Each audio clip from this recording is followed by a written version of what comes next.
జూబ్లీహిల్స్ ఉప ఎన్నికల సందర్భంగా నియోజకవర్గంలో ఎలక్షన్ కోడ్ను కట్టుదిట్టంగా అమలు చేస్తున్నారు అధికారులు. Flying squad teams, static teams 24 గంటల పాటు కూడా పనిచేస్తున్నాయి. మరోవైపు నియోజకవర్గంలో చెక్ పోస్టులు ఏర్పాటు చేసి వెహికల్స్ ను చెకింగ్ చేస్తున్నారు పోలీసులు. తనిఖీలు చేయాలని, అనుమానాస్పద వాహనాలు కనిపించినా, డబ్బు తరలించినా వెంటనే చర్యలు తీసుకోవాలని సూచించారు జిల్లా ఎన్నికల అధికారి ఆర్వి కర్ణన్.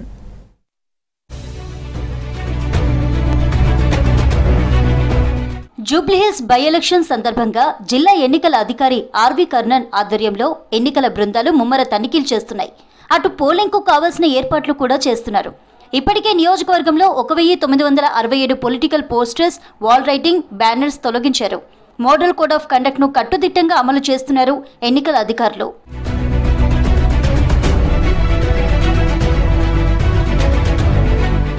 ఉప ఎన్నికల్లో ప్రలోభాల కట్టడికి పనిచేయాలని అధికారులను ఆదేశించారు ఆర్వి కర్ణన్.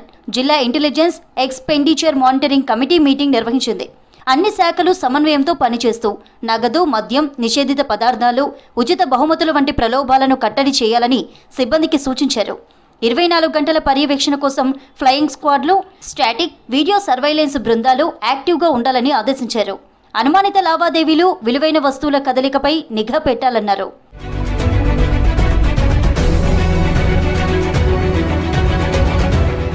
వచ్చే నెల 11న జరగనున్న జూబ్లీహిల్స్ అసెంబ్లీ ఉప ఎన్నిక పోలింగ్లో ఓటు హక్కు వినియోగించుకోవాలని ఓటర్లకు సూచించారు ఆర్వి కర్ణన్. ఓటరు జాబితాలో పేరుండి ఓటరు గుర్తింపు కార్డు కాకుండా 12 ప్రత్యామ్నాయ ఫోటో ఐడీలలో దేనినైనా సిబ్బందికి చూపించవచ్చన్నారు. ఆధార్, ఉపాధి హామీ job card, bank, post office passbook, ఆరోగ్య బీమా smart card, Ayushman Bharat health card, driving licence, PAN card, RGI జారీ చేసిన స్మార్ట్ కార్డ్, పాస్పోర్ట్, ఫోటోతో కూడిన పెన్షన్ పత్రాలు, ప్రభుత్వ ఉద్యోగ గుర్తింపు కార్డు, ఎంపీలు, ఎమ్మెల్యేలు, ఎమ్మెల్సీలు జారీ చేసిన అధికారిక గుర్తింపు కార్డు, కేంద్ర సామాజిక న్యాయ మంత్రిత్వ శాఖ జారీ చేసిన డిజేబుల్ ఐడి కార్డుల్లో ఏ ఒక్కటైనా కలిగి ఉండాలని సూచించారు ఆర్వి కర్ణన్.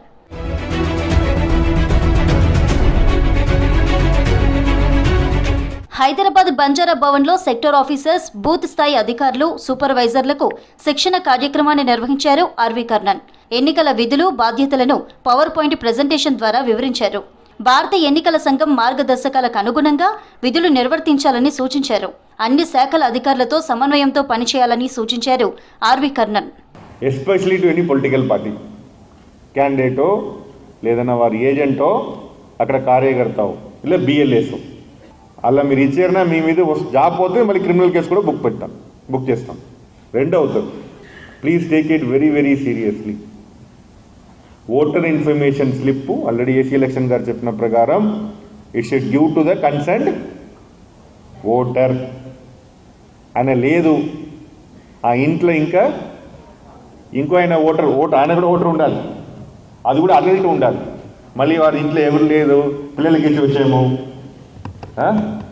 అదన్నీ కాదు. They should also be an adult. మళ్ళీ ఎవరు మొబైల్ అలౌ చేస్తాను ఏం చేస్తారు, అక్కడ వెళ్ళి సెల్ఫీ తీసుకుంటారు, స్టేటస్లో పెట్టుకుంటారు, నేను ఓటు వేసాను చెప్పి అన్నీ చూపిస్తారు. అది కూడా నేరమే. వాడు సొంత ఫోటో కూడా పెట్టినా కూడా నేరమే. లేదన్నా వాడు రీల్స్ చేస్తాడు నేను ఎలా ఓటు వేస్తానని చూపడానికి.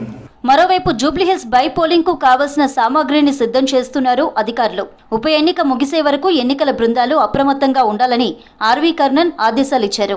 ఎన్నికల సంఘం మార్గదర్శకాలతో విధులు నిర్వర్తించాలన్నారు ఆర్వి కర్ణన్.